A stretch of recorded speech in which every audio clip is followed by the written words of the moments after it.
সমুদ্রের লবণ, পাহাড়ের লবণ, গোলাপি লবণ। লবণের কত রকমই তো আমরা চিনি, কিন্তু এমন এক লবণ আছে যার নাম শুনলেই বিস্ময় জাগে, যার দাম কিলো প্রতি হাজার হাজার ডলার।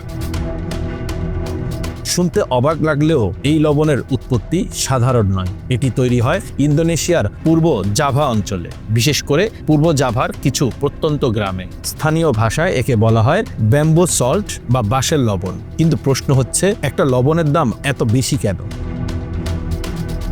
ব্যাম্বো সল্ট তৈরি হয় অত্যন্ত জটিল ও সময় সাপেক্ষ প্রক্রিয়ায়। প্রথমে সমুদ্রের লবণ সংগ্রহ করা হয়, তারপর সেই লবণ ভরা হয় মোটা সবুজ বাঁশের ভেতরে। বাঁশের দুই মুখ বন্ধ করা হয় প্রাকৃতিক মাটি দিয়ে। এরপর শুরু হয় আগুনে পোড়ানোর প্রক্রিয়া।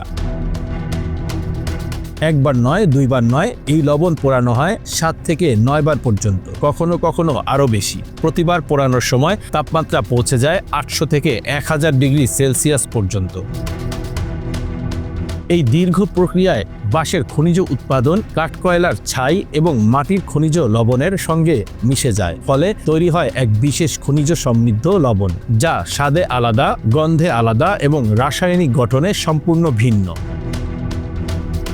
এই পুরো প্রক্রিয়াটি অনেকটাই ঐতিহ্যগত পদ্ধতিতে করা হয়, যার শিকড় খুঁজে পাওয়া যায় প্রাচীন কোরিয়ান বৌদ্ধ ভিক্ষুদের কাছে। বিশেষ করে দক্ষিণ কোরিয়াতে এই লবণ চিকিৎসা ও আধ্যাত্মিক কাজে ব্যবহৃত হতো। প্রশ্ন হচ্ছে, এই লবণের দাম আকাশ ছোঁয়া কেন? প্রথম কারণ উৎপাদন খরচ। 1 কেজি ব্যাম্বো সল্ট তৈরি করতে যে পরিমাণ বাঁশ, জ্বালানি কাঠ, সময় এবং শ্রম লাগে তা সাধারণ লবণের তুলনায় কয়েক গুণ বেশি। পুরো প্রক্রিয়াটি হাতে করতে হয়। আধুনিক কারখানায় ব্যাপক উৎপাদন সম্ভব নয়। দ্বিতীয় কারণ সীমিত উৎপাদন। এই লবণ খুব অল্প পরিমাণে তৈরি হয়, বছরে কয়েকশো কেজির বেশি উৎপাদন হয় না, ফলে চাহিদা বেশি, সরবরাহ কম, দাম বাড়বেই। তৃতীয় কারণ স্বাস্থ্যগুণের দাবি। বিভিন্ন গবেষণায় দেখা গেছে বারবার পোড়ানোর ফলে লবণের খারত্ব বা পিএইচ মাত্রা বৃদ্ধি পায়। অনেকেই দাবি করেন এটি শরীরের অম্লতা কমাতে সাহায্য করে, হজম শক্তি বাড়ায়, এমনকি ডিটক্সিফিকেশনেও সহায়ক। যদিও এসব দাবির বৈজ্ঞানিক প্রমাণ এখনও সীমিত, তবুও স্বাস্থ্য সচেতন মানুষ এবং বিকল্প চিকিৎসা পদ্ধতির অনুসারীদের কাছে এই লবণের জনপ্রিয়তা ব্যাপক। প্রাচীন কোরিয়ায় বৌদ্ধ ভিক্ষুরা বিশ্বাস করতেন এই লবণ শরীর ও মনকে পবিত্র করে। বিশেষ করে কিছু মন্দিরে এখনও ঐতিহ্যগত পদ্ধতিতে ব্যাম্বো সল্ট তৈরি করা হয়। বিশেষ করে গেয়ামসা মন্দিরের মতো কিছু মন্দিরে এই লবণকে আধ্যাত্মিক উপাদান হিসাবে দেখা হয়। এটি শুধু খাবারে নয়, ব্যবহৃত হয় টুথপেস্ট, স্কিন কেয়ার এবং হার্বাল ওষুধ তৈরিতেও।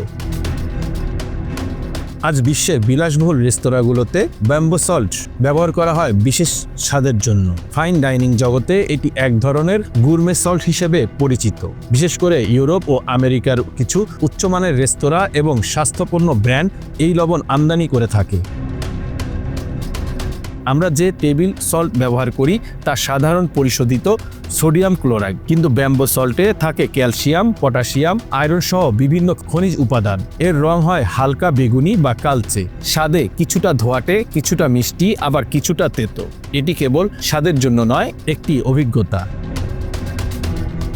বিশ্বে আরও কিছু ব্যয়বহুল লবণ আছে, যেমন গোলাপি হিমালয়ান লবণ বা ফ্লুর দা সেল। তবে বহুবার পোড়ানো প্রিমিয়াম গ্রেড ব্যাম্বো সল্টের দাম আন্তর্জাতিক বাজারে কিলো প্রতি কয়েক হাজার ডলার পর্যন্ত পৌঁছাতে পারে। এই কারণে একে প্রায়ই পৃথিবীর সবচেয়ে দামি লবণ বলা হয়।